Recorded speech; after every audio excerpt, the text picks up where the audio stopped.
about Mozilla's values and how Mozilla thinks about the challenges and opportunities we face as the internet evolves is Mozilla's Chief Lizard Wrangler, Mitchell Baker. Baker, welcome. Oh yeah.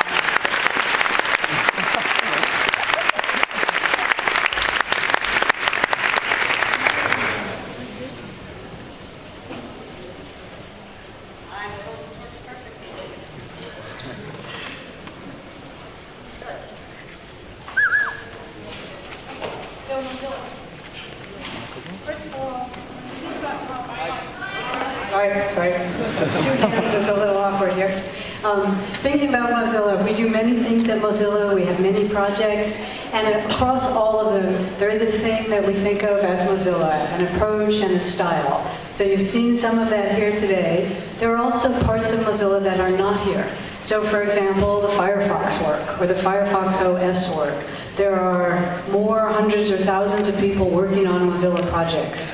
And sometimes people think that that's different, that the consumer products or Firefox OS is different from WebMaker in spirit or in style.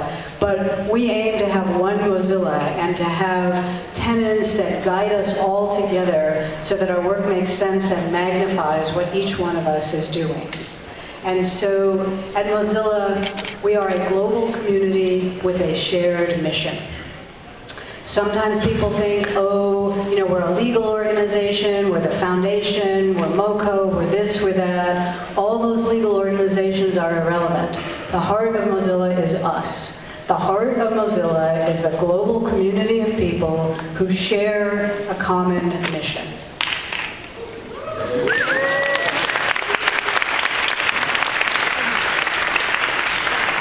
Mark alluded to that mission earlier. That mission is to build an internet that is knowable, that is interoperable, and that is ours. That's open, where we can be makers, and it's ours. And that mission is to build online life where people can know more, and do better. And that goal frames all of Mozilla's activities.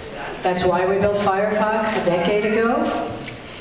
And that's why we built Firefox OS. That's why we are developing the WebMaker program. That's why we're looking at all of the initiatives that you're leading here today, is to build that kind of openness and freedom and opportunity into our lives.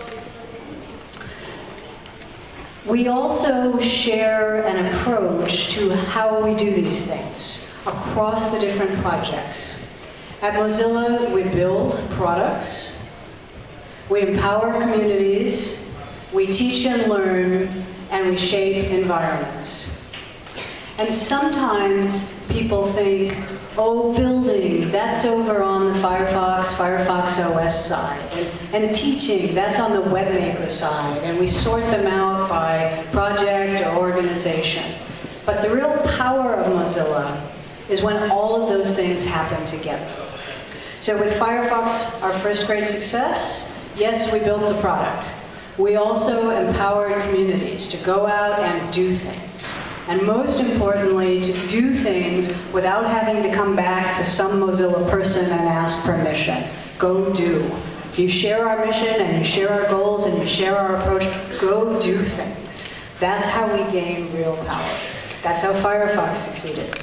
And on the other side, WebMaker often has a teach emphasis, but it's got a huge build component to it. From Popcorn to Thimble to WebMaker to all of the technologies we're looking at, they underlie the teaching aspect as well. And everywhere at Mozilla, the key is empowering more people to do more. Not hanging on, but letting go. Making room for more people to take your place and move forward. And so at Mozilla, we try to weave all of these things together. And when we are really good at that, we are able to shape environments.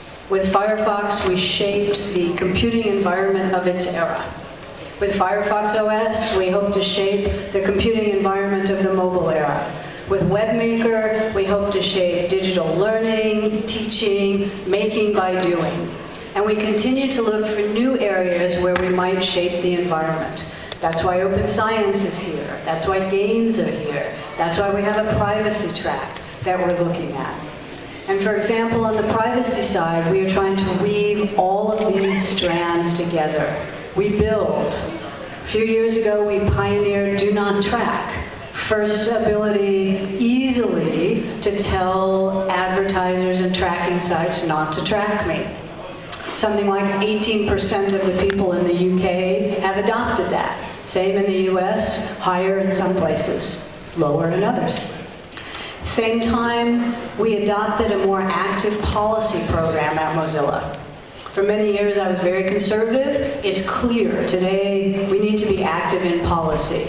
And so DNT is coupled with policy work and experiments on cookies and what to do about cookies. Not always right, but starting a conversation, starting many conversations, trying to figure out in the coming environment of data explosion and privacy questions, what can we do? What can we build? Who can we empower?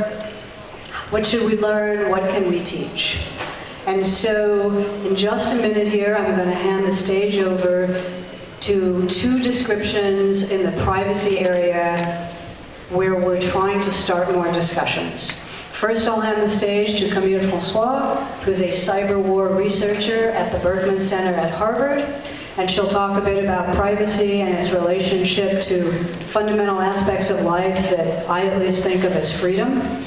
And then we'll see a concrete demonstration of something new that we're building, sort of a new product feature, trying to start new conversations about online tracking. What can we know? What can we do? And so these are examples, I hope you'll find they're examples where we're trying to build all four activities into a single area. So if you think about privacy, what products can we build? What technologies can we build?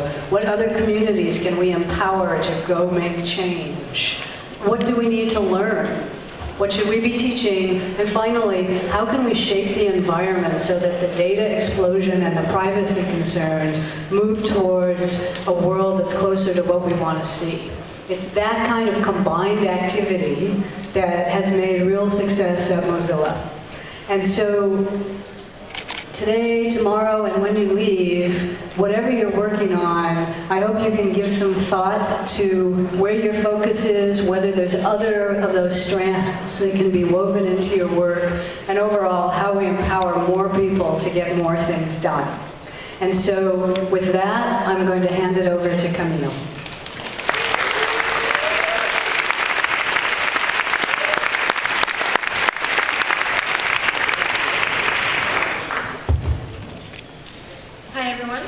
It's a great honor for me to be here. It's also a bit intimidating. I didn't see there were people here, so now it's a bit terrifying. So I'm here to talk about what the web means for us, what it looks like today, what needs to be fixed, and how we're going to fix it. And we have 10 minutes. It's always great to hear internet pioneers talk about the web they initially built and how it evolved. I can't do that. I'm not an internet pioneer, I'm not old enough. Basically, I'm part of this generation that people call the digital natives. It's really odd because two things are assumed about the digital natives. The first thing is that people say it's a generation of people who grew up with the web, and therefore, they must know the web. Sort of makes sense. Second thing that people assume is that the web for them is some sort of very stable environment. They grew up with it, it has always been there for them, and they can count and rely on the fact that it will always be there for them. For younger people today, it's even more so. The web now relates to their first girlfriend, and I know people who never done homework without the web. So that's true. I'm part of the first generation to truly live in the web. When I think of the amount of personal information that is in the web about me and all that I have made transited there and all the things that I use it for, it seems very true. The rest of the two assumptions, though, is bullshit. The whole digital native must know how it works is bullshit. And we know this because the web comes more and more pre-packaged, and people see less and less incentives to look inside the box. And that's not good. That's one of the many reasons I really admire the Mozillian community's constant efforts to open the box and to show how the web works, to enable people to keep on building the web. The web has and will always be there for you type of thing is also bullshit, and it doesn't make sense. Because the web changes too much, it has evolved too much. Today's web has very little in common with the web that Tim Berners-Lee made in the 90s. It also has very little in common with the web even 5 years ago. It's what Anil Dash was saying this morning when he talked about the idea of the web we lost. I want to share a little text with you. It dates back from 1996. John Perry Barlow wrote it. He's a lyricist for the Grateful Dead. I see approval in some people who listen to the Grateful Dead. He's also the co-founder of the EFF. And in 1996, he wrote the Declaration of Independence of Cyberspace. That says, it's some sort of poetry versus about the users versus the industry and the state giant. And it says, government of the industrial world, you weary giants of flesh and steel, I come from cyberspace. It is the new home of mind, and on behalf of the future, I ask you of the past to leave us alone. You are not welcome among us. You have no sovereignty where we gather. And then he adds, you have no moral right to rule, nor do you possess any methods of enforcement that we have true reason to fear. So that is not exactly what we see in the web today. Today, the web kind of feels like a power struggle, and we could very much see how this power struggle implies both the state and the industry. We sort of understand why. Because on the web as it is today, there is more to protect, more to steal, more to sell, there's more at stake. Sometimes, we wish that we could get a glimpse of the future to understand how that power struggle is going to play out. A couple of months ago in June, we got better than a glimpse into the future. We got a glimpse into the present. When Edward Snowden leaked the NSA document, we understood what it was like today. So what did we see? The first thing is that we saw a web in which the power was very, very, very concentrated and centralized. We see that people are handling more and more of their online lives to less and less actors. An example is a challenge that says, can you make a sentence with 3 actors in it that would make a global crisis? I can come up with the NSA is getting a lot of data from Gmail and Facebook. Bam, global crisis. That's a problem. So the other thing we saw is that the law that is supposed to prevent all of this from turning too bad is formulated in very broad terms and it's secretly interpreted. We don't see the malicious intent behind this, but that's truly no good reason not to worry about it. Our plan cannot be that we will technically, politically, and legally allow the creation of a massive, stored, searchable, durable database on everything people have ever said on the web and then hope that it's not going to be used against our freedom. That's not a plan.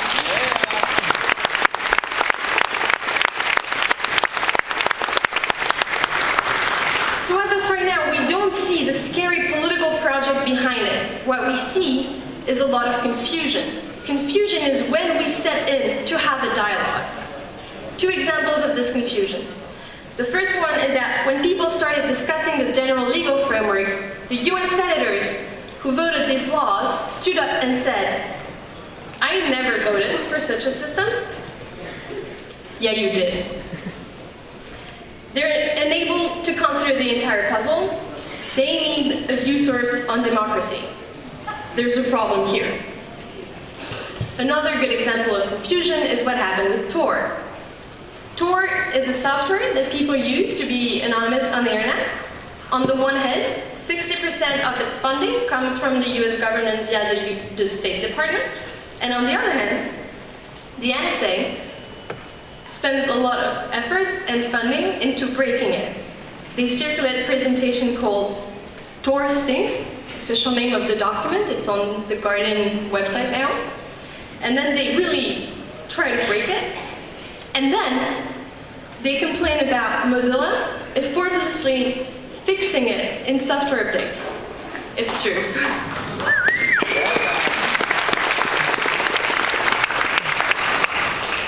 So this confusion and problematic glimpse at the present, where does that put us? At a crossroads.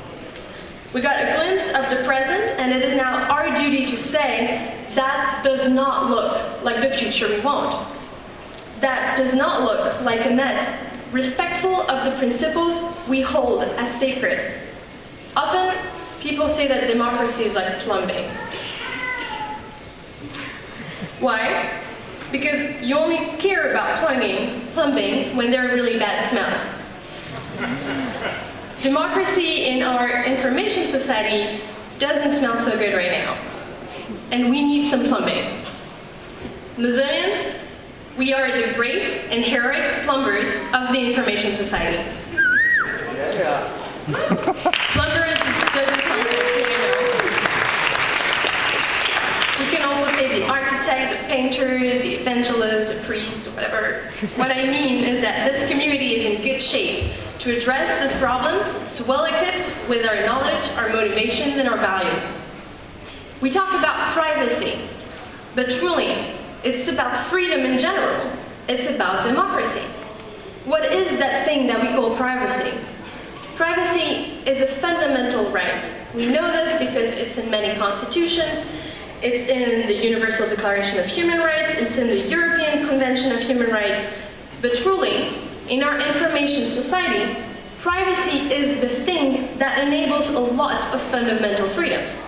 In the information society, there is no freedom of press, no freedom of expression, no freedom of assembly, no freedom to protest without privacy. It's tough to think about privacy because it seems very abstract. I like Eben Logan's definition of privacy. I'm going to share it with you because I think it makes it relate to what is at stake.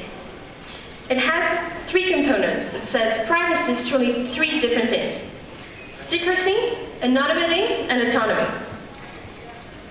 Secrecy is the ability for two people to communicate without others being party to their communication.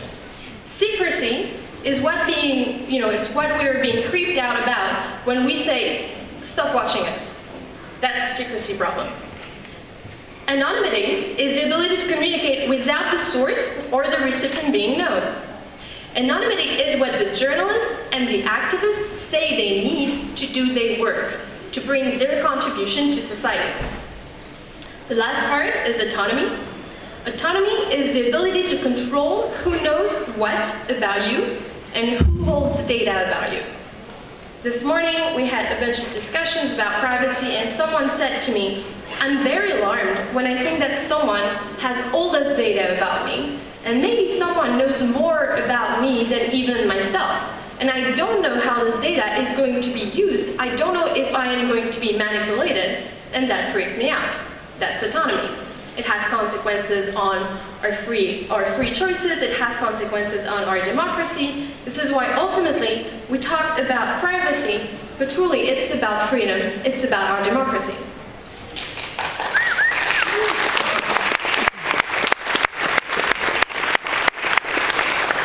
So these are the pipes we need to fix.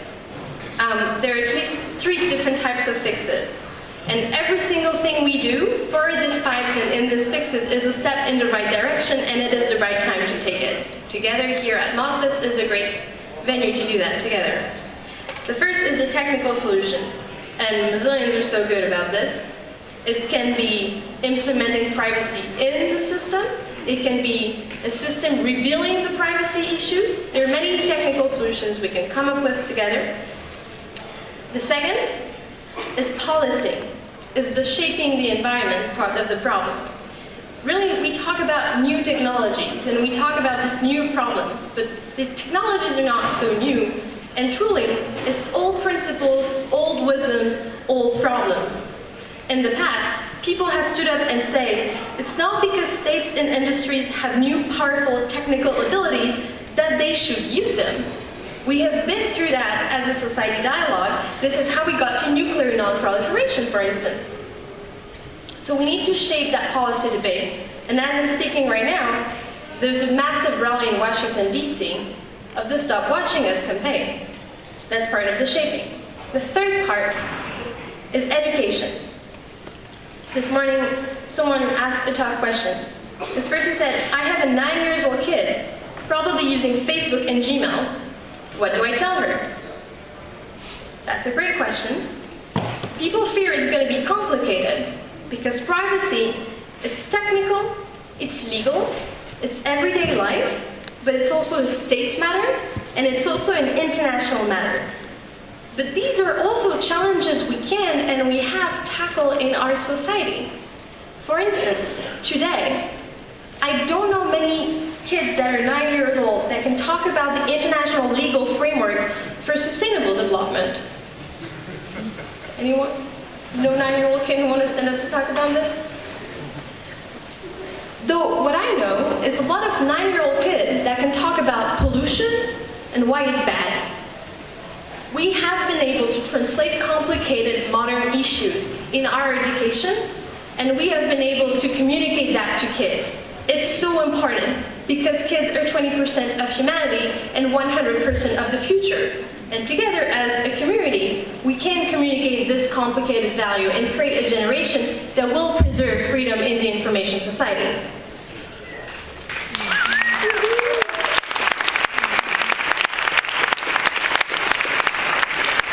So on this, let's make some plumbing together. Let's build and teach the web we want. Let's build cyber peace.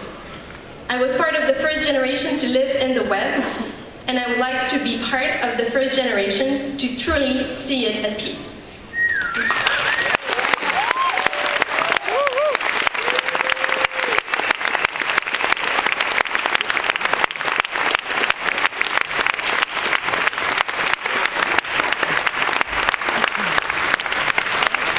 All right, good evening. Now it's time to cue the plumbers.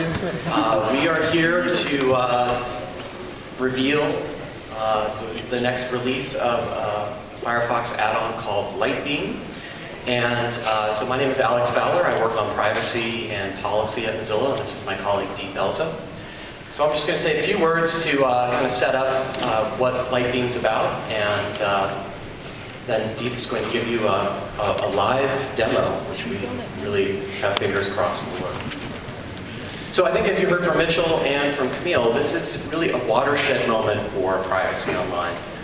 And not just in the context of government surveillance. And yes, we should have a shout out to our colleagues and friends who are in Washington at the Stop Watching Us rally, and the tweets are flying and pictures and so forth of all the great banners going towards the Capitol. And in fact, they're going to be handing 500,000 letters to folks on the Capitol today. So it's a pretty exciting moment. Yeah.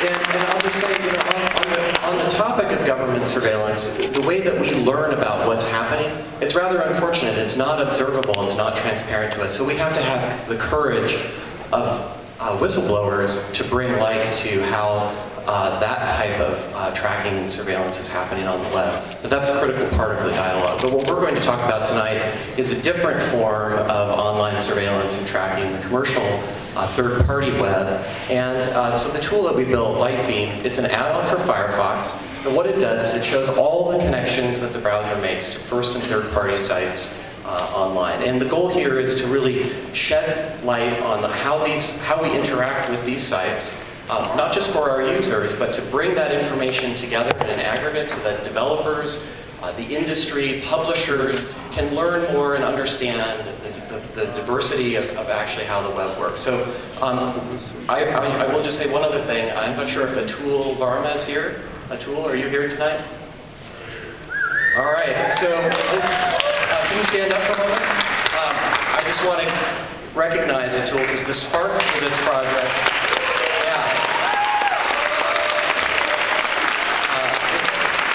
I think it was a weekend project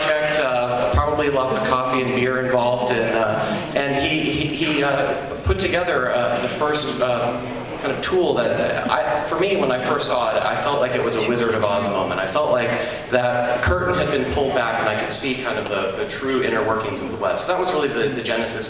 Then with the generous support of a grant from the Ford Foundation, we took that kernel of an idea and built it out more. And so re-releasing it as Lightbeam is our way to bring it to a wider audience. So with that, I'm going to turn it over to Deeth to do a demo.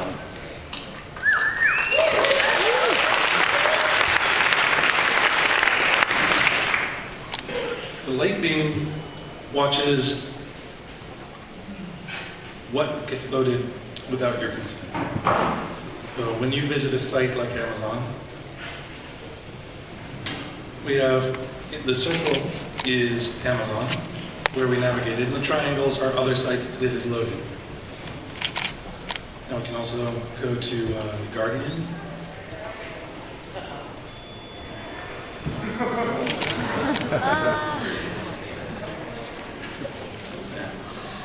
Now we can see they have one site that they share. And pull up one more.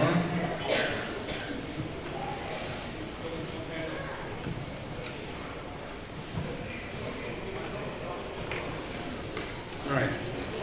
Now we're starting to see that they share several of these triangles. Okay. Now I want to show you what it looks like after a week of data.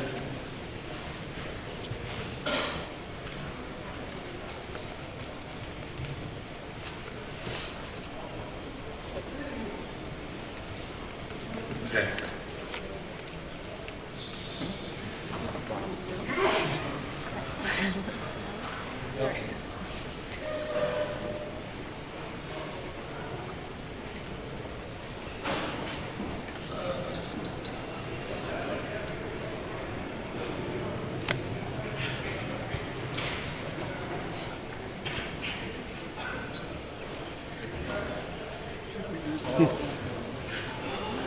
That's a week of data. Now that can be a lot to sort through, so we have filters.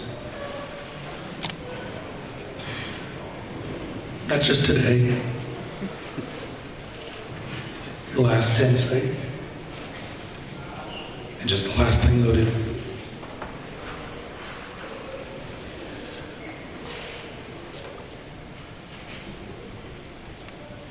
Now what we've done with it to help you sort through this data is, in addition to being able to filter it, we have different ways of viewing your data, so we can see over the course of your day. This is going to take a minute because we have a lot of data. While it's loading this, there we go. So over the course of your day, this is the sites that are loaded. Again, the circles are the sites you loaded, and the triangles are the sites that they load.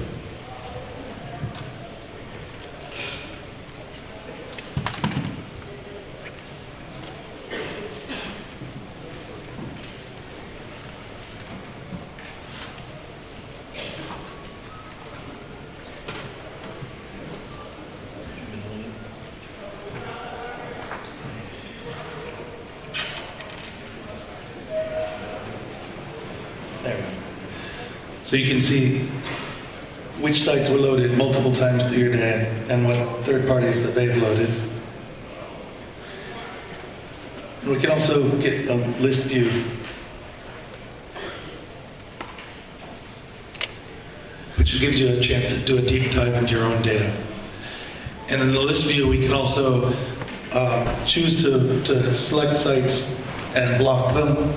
We can choose to highlight them in the graphs by watching the site, and we can also hide a site. If you know, for instance, that there's a site that you're okay with, you can hide it from the graphs.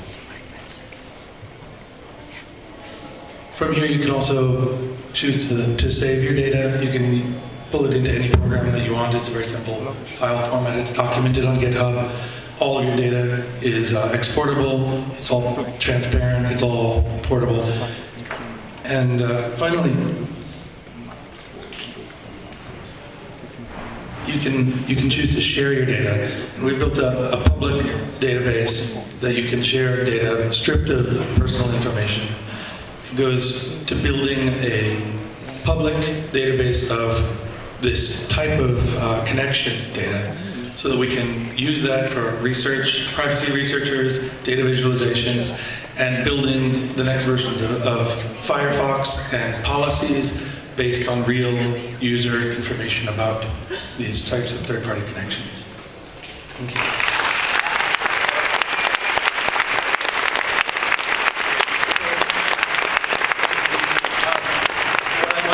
To invite you, there's a session tomorrow. What I'd like to invite you all is to participate in this process. You can get access to the add-on at mozilla.org/lightbeam.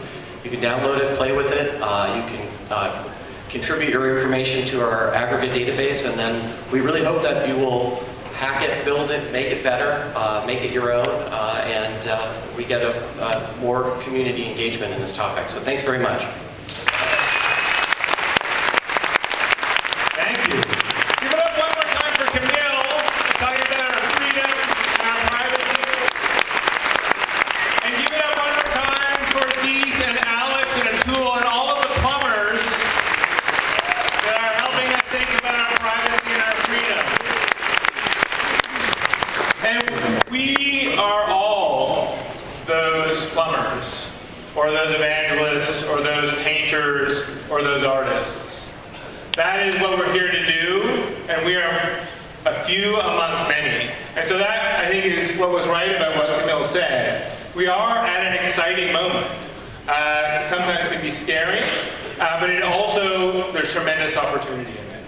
And we have those tools. I mean, what's exciting and important about those 4 pillars that Mitchell talked about, if you just think about the very small example of Lightbeam, we have, it's a small thing, but we have built quickly something that lets us see what's going on, which has been invisible to us.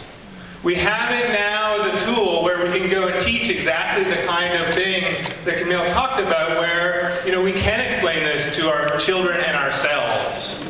And we built in that, for the first time, an open database where we actually can empower and build communities of people who can help us really understand at a bigger level what's going on. And that is the set of tools that we all have as those plumbers and artists and evangelists as we think about these complex environments that are around us and that we're trying to shape with our values. And that's not a bad spot to be. So I want to say something and introduce another plumber and artist, Bethany Kobe from Saved by Technology. And the setting of why I asked Bethany to close tonight is, when you think there's 2.5 billion of us now on the internet, 2.5 billion times that 10 days of data times 365 days a year times I mean, we are creating a tremendous amount of data and are kind of trying to figure out what that means and all the things Camille talked about. And think about there's going to be 6 billion people in 2025 on the web, and what is that going to mean in terms of figuring that environment out? But then think that in 2025 there also will be 1 trillion devices connected to the internet. And we don't know at all yet how to think about that environment, but that is the environment we are walking into. I don't think we even really have a choice about that now. But the choice we do have is to start to think about what that world looks like. And we can sit in fear, and I think certainly sober thought is useful, or we can say, let's actually go and look at the devices that will be connected, play with them, start to become comfortable with them, start to make them ours, in a way that we can then know and shape what that environment is. And these guys know how to play with that. So I want you to see what they're doing. It gives me a lot of hope.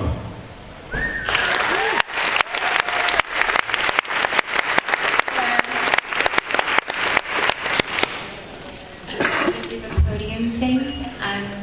So my name is Bethany Kobe. I'm one of the co-founders of Technology Will Save Us.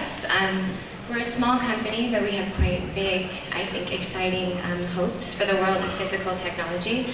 So I'm going to tell you a little bit about my background, my co-founder's background, just to give you a sense of where we come from. I'm going to talk a little bit about why we started the business, the kinds of things we do, the kinds of things we're trying to help others to do, and then a little bit about the world we kind of want to help shape. So my background's in branding and innovation. I've worked with lots of really big clients, lots of really big businesses, trying to understand and help them understand a purpose which is connected to society and community, and understand how profit can become a way of actually tying those things and building a greater sense of purpose and kind of worth in the world, which is very frustrating at times.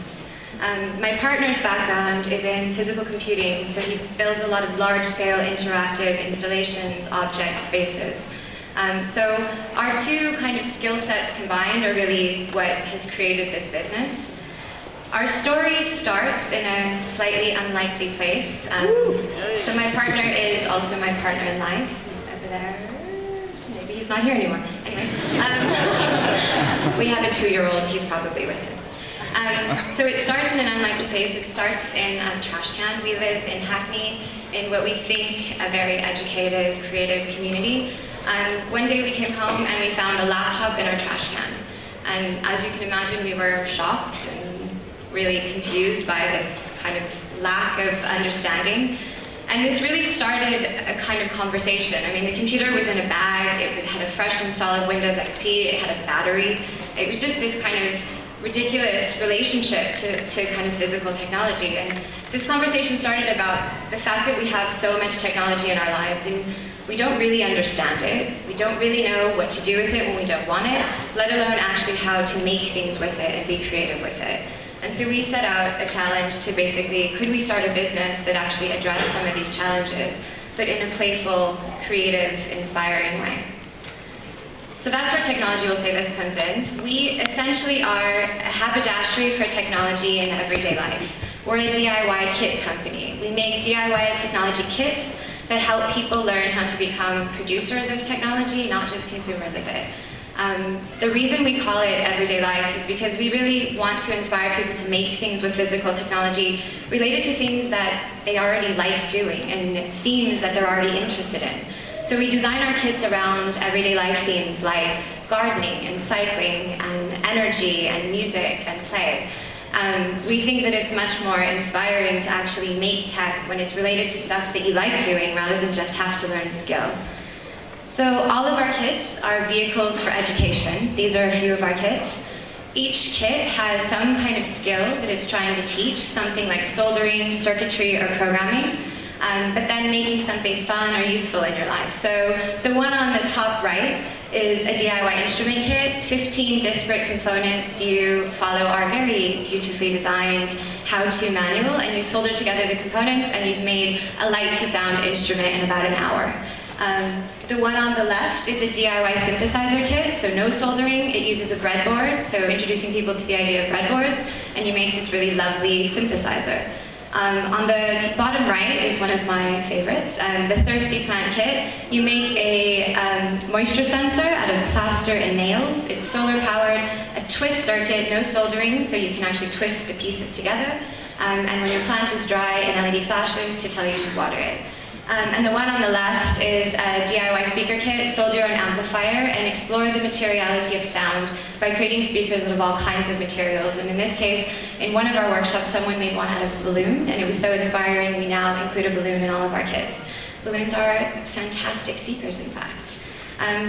One really important part of the way we develop products is that we workshop all of our products with real people, with our community. So we do lots of workshops where kits are presented to our community, we iterate them, we get feedback on everything from interaction to design. We understand how these skills relate to different people in different walks of life, whether it be young people or people that have never ever made anything with tech can be quite daunting. And doing things in community is sometimes a little less scary, and we find that to be a really important aspect of this. We also like doing workshops and things in community because it gives us a sense of some of these everyday life needs. So for example, the image in the left is a pop-up space we did in Whitechapel, where an 87-year-old man came to do a 5-pound soldering class. And what he really wanted was essentially for us to help him hack his doorbell. He was basically deaf, and he could not hear when people rang his doorbell. So he hacked his doorbell, put an LED in it, and basically could see when he had guests. And these kinds of experiences really confirm that this idea of understanding tech and being able to kind of include it in everyday life is a really important and relevant thing in all kinds of places. So we make all of our kits in London, in Hackney, in our space. We source all of the things as close to London as we can. We produce them, we distribute them, we ship them out of our UK office. Our studio is really lovely. It doesn't always look like this. I want to share one really exciting product that we just launched last week at Wired. It's part of a collection of some really interesting businesses that you might know. So Mozilla, Nesta, and Nominant Trust created a fund called the Digital Makers Fund. It's part of a campaign called Make Things Do Stuff.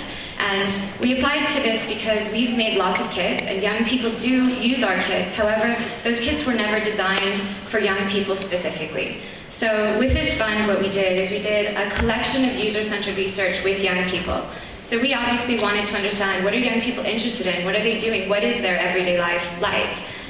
With that research, we basically interviewed and workshopped with 300 young people around the UK in 9 different regions. We created a bunch of kits that we then iterated like we always do with all of our products. We then created resource material to support that and then launched that into our kind of collection of products. So this was a really important way for us to include this everyday life research in the way we now develop kits going forward. Another important element of this was to actually develop resources that were useful to other people doing things in education with young people. So all of our findings, we created a visual poster that we basically have on our website and is free for anyone to see how this data was captured, what those insights were. And the insights were really interesting. Some things were things that we kind of expected and some things were quite surprising. Young people are making things in school. They like making things, but a lot of times they're making things that they don't care about, and therefore they don't really know what they're learning. This was really important for us to kind of understand and really start to play with. Young people want to make things. They're incredibly inventive. When asked things that they would invent and make, they were everything from robots to do their homework to Wi-Fi to solve problems for them. And the most important thing was a few themes that came out of it. So we had 6 themes that came out of it, and again, some themes were things we thought would happen, like gaming, and other things were things that we didn't really expect, like food. So of course, once we saw that, we got very excited about kits that involved tech and food, but that's not what we did yet. So we picked 3 themes. The first theme was gaming, which I'm going to show you in a second. The second thing was sports and basically health, which is a really important element for young people. And the third theme was socializing and deepening relationships. So we developed 3 kits, the DIY Gamer Kit, the DIY Mover Kit, and the DIY Chatter Kit. The Mover Kit, this is some images from workshops we did with the Royal Institution. So this is the first prototype of the Gamer Kit. We workshopped it with 15 different groups of young people to really understand how these skills and tools would be used by them, got lots of feedback to develop the final result. This is the DIY Mover Kit, again, early prototyping stages, but basically to help and introduce young people to data and visualizing data and beginning to understand when you visualize data, then what can you do with it? What do you understand about yourself and in the world around you? And the last one is the DIY Chatter Kit, which is essentially like the game Cups, so kind of wireless walkie-talkies that help you to create a local network and start to play and understand socializing and relationships in a really analog sort of way. So the gamer, this was the stages that we went through to develop it. So first is really proof of concept. Can we actually create something? How do we decide what the gamer is going to be? Is it 2 buttons? Is it a screen? Is it an LCD? The second one is really then, can we workshop this thing? Can we bring it into an environment where we actually get people to start to play with it and understand what we're going to help people to learn? And the last one is the final iteration, which we launched last week at the Wired conference and showed last night at the science fair at mozfest. And again, this one is where we actually start to pay attention to kind of design details. We're really interested in creating products and kits that are inspiring and beautiful, not just kind of geeky kits for geeky people. We want them to really inspire people to want to use them. So this is the final gamer. It's pretty beautiful. So basically what it does is it helps people to learn how to make. So you literally solder your own game console. And then you play a few games that we launched with it, which were programmed by a 15-year-old who did some internships with us. So it launches with Pong and Snake, because you have to have Pong and Snake. And you learn how to play the game and then start to understand the functions of the gamer. And then you actually start to code your own games and learn game mechanics to then invent your own games. And the thing that we think is really inspiring about it is that once you start to understand the world of physical technology in these sorts of dimensions, you start to really open up whole new possibilities for young people. This is a small video. Oops.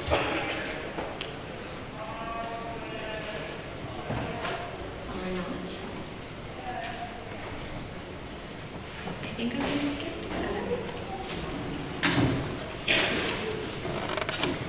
With no sound, unfortunately.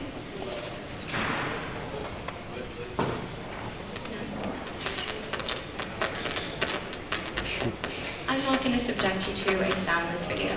You can watch the video on our website. It's a very exciting video. So I guess most importantly is this kind of vision of the future that we really want to be a part of shaping. We want to be a part of a future where everyone really loves the idea of making technology and can do it because they have the skills to actually make things and a fearlessness to start actually making things with tech because they've learned what components are. They've actually opened the hood of their physical devices.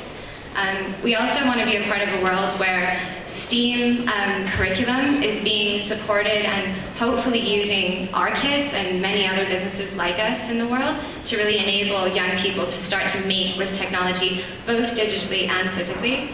And I think most importantly, we think that the world of physical technology doesn't have to be so homogenous. We think that maybe it's a little messy, maybe the world looks a little different, but that our devices might actually be a little more meaningful if we had the skills to modify them and make technology do what we want it to do. And that is Technology Will Save Us.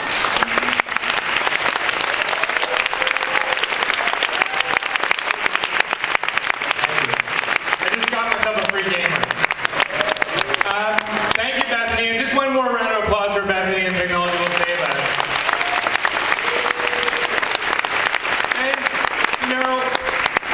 To me, one of the reasons I asked Bethany to come up is this thing is delightful in my mind. I mean, if you play with it and you might beg them, or if you saw last night what it was, it's a thing to play with that is just fun. But it also is us starting to be able to get our fingers on this world of 1 trillion connected devices around us that is emerging. And it may seem very small, and it may seem that many of the ideas that we have in here are very small. And we certainly remember when a tool first showed me collusion. It was, like Alex said, a Wizard of Oz moment. And it was just a little Firefox add-on that came together in a weekend. It came from a brilliant person. But it's a small thing. And I think that is really important to understand as we look at this environment, these environments around us that are shaping, that are evolving. It is those small and delightful things that we do. Whether we do them by teaching, whether we do them by building, whether we do them by bringing other people in, that will add up.